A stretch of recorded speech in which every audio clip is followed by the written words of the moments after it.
Societies, communities, cities are living, breathing entities. They're ever evolving, they're ever reacting. This is where the phrase VRBengaluru or VR Surat or VR Chennai comes in as well. It's a play on WARE because we want this to be a reflection of that community or society.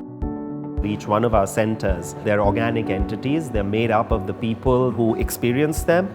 They need to resonate with the people who surround them. Customer trends globally are moving very rapidly, and we're looking to work with partners who can understand those consumer trends. Virtuous Retail is a great example of a partner for that journey for us. This is our first store here in Bangalore. What we see here is an amazing example of a progressive real estate developer. Whitefield has a rich and varied history and heritage, which is both distinct from Bengaluru's, but is very much part of Bengaluru's heritage and history as well. So we've used that little slice of history to try and, within the overall development, create subspaces like the Whitefield Arms, which is a very English pub and a microbrewery. Winston Churchill came and stayed in one of the hotels, which was called the Waverley Inn, and which still exists in Bangalore. So we took inspiration from that, and that was the design philosophy behind the Waverley. Waverley is not designed as a hotel. Whoever you are, whatever makes you tick, I think you can customize your own experience.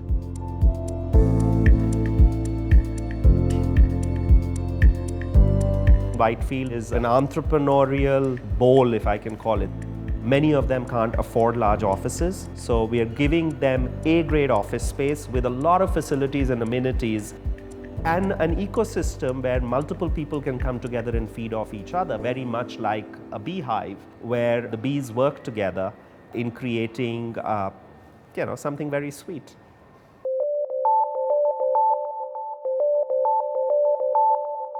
We have 9 elevators going up to our rooftop in Bangalore. It's a multi-purpose event space. It is a fitness place. In the mornings, there's a swimming pool, but it's also in the evenings, it transforms into a bar and a lounge on one end and into a multi-purpose event place on the other end.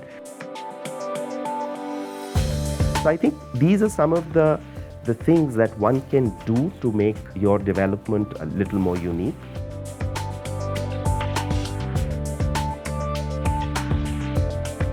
The Tribe Fitness Club is the first group exercise-driven fitness club in the country. When you're working out in a group, you make new friends, and that itself starts building a community right there. Virtuous Retail is a very different concept. They are a space that's, again, very community-driven, and that's the reason we thought this was the perfect, combination to be inside Virtuous Retail. We bring a Café Noir as well as a French bistro where people can have a coffee, croissant. Toscano is positioned itself a little bit serious lunch, people who want to have a nice dinner with a glass of wine. So it was our first experience in Whitefield. So we're offering a different segment to different people. A successful retail center has 3 things. So first, there is great hardware. That means the box has to be built in a particular way. Then you need very, very good software, which is center owner and the brands are co-partners in this retail journey. And then there is a soul, which comes through a bit of character. And India has so much rich history, but very often these new boxes built very well, they don't pick up from that history. So I think it's a great combination of lovely hardware, a great partnership software, and a powerful soul. I believe that we have really tried to not only future-proof these centers, but move the needle on what retail developments can be and should be anywhere in the world. At Virtuous Retail, we're very proud of that.